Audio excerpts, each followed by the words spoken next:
Welcome back to the channel, welcome back to another video. So today we're at the local pet store. This is where I actually bought my tank. We're here today because we want to add some fish to the tank. It's not tilapia, but I do have an update on the tilapia, which I'm going to be mentioning at the end of the video. What I'm buying today is eventually going to become a little snack for my tilapias. So let's go inside and let's see what they have in stock.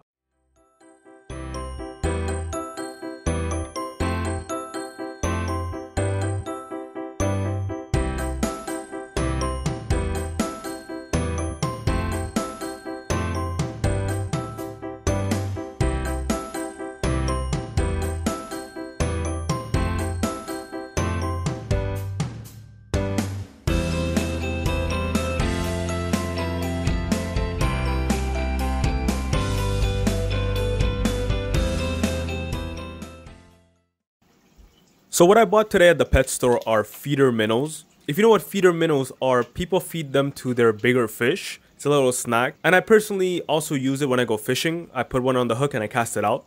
So as I was acclimating the fish, I noticed one of them died. So we unfortunately did have a casualty. But I rushed in and I took the rest out of the bag. I didn't want any more casualties. The remaining of the fish seem to be doing fine, so that's great. Alright, so if the setup currently looks a bit different, it's because I had to change things around.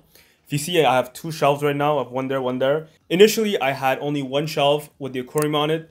And if you remember from the first video, the reason I only installed one shelf because it was such a hassle to have these shelves installed. But what happened was I had a major issue. So if you see this lock right here, so what happens is to install this, you put these little circles, they lock in, right?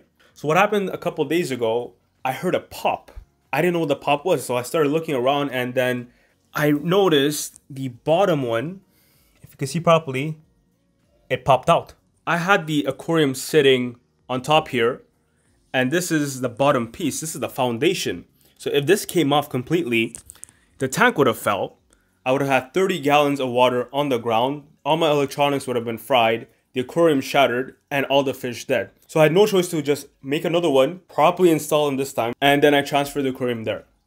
One thing I had to do was to be able to transfer from this shelf to the other, I had to take most of the water out. And given that this is a new tank and I already have fish in it, I really didn't want to do that, but I had no choice. So far the fish, it looks like they're doing fine, but we're going to be doing ammonia tests. We're going to be doing all the water parameter tests right now. I know these minnows are going to be eaten by the tilapias eventually, but I still want to take care of them. Also, if you see, I added the pot right there, and I added two different hideouts. The reason for adding the pot is because I do plan on adding more tanks eventually, and all the beneficial bacteria will be accumulating on the pot, which I could just take the pot, add it to the new tank, and it's going to be instantly cycled, which is great. The hideouts are mostly for the fish. I added those two today.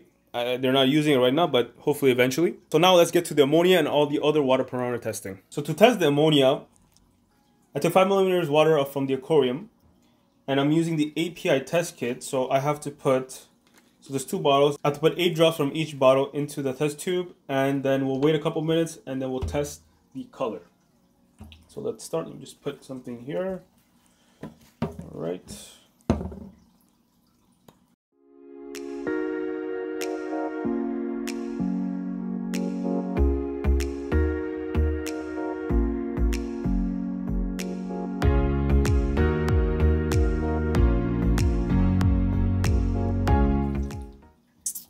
We'll let it sit for a couple minutes.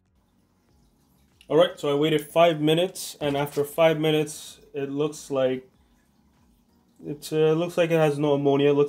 Doesn't look green to me at all. So it looks like there's no ammonia in the water, which is good news. I'm happy with that. So for the remaining of the test, I'll be using this, the API test strips. I do have the Tetra test strips coming in.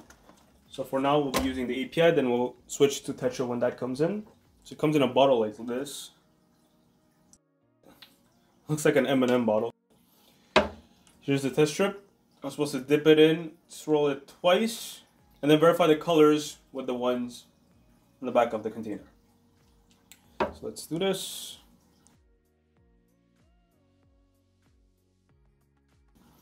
Looks like nitrate is 0, nitrite is also 0, could be 0.5. pH looks like anywhere between 7 and 7.5. The KH looks like looks like in the 40s, and the GH in the 60s, or 120. They both look similar. I've also switched to Sea Prime from the API one because it has extra benefits. So it doesn't just remove chlorine and chloramine, but it also detoxifies ammonia, nitrite, and nitrate. So I found that to be very important given it's a new tank. So I'm using this now. Let's talk tilapia. So this is the update on the tilapia and the tilapia situation.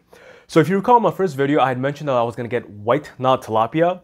It's because I found a local breeder who has his own aquaponic system and he was willing to sell me some of his fish. I spoke to him a couple of days ago and very unfortunate and very sad to hear, but something went wrong with his system and he lost a lot of fish. But he was nice enough to actually give me the contact information of the person he had initially bought the fish from. That person is actually out of the city, so I can't really go to him. He has to ship it to me overnight, and that's exactly what I did. So this video is actually going to be released on Monday. My fish is being shipped on Monday, and I'm going to get it on Tuesday. It's not going to be white knot tilapia, it's going to be blue knot tilapia, but honestly, I'm actually happy because blue knot tilapia grow much faster. So that's the update on the tilapia situation. It's coming up in the next video. So if you want to see what's happening, hit the button, subscribe to the channel, and I'll see you on the next video. Take care.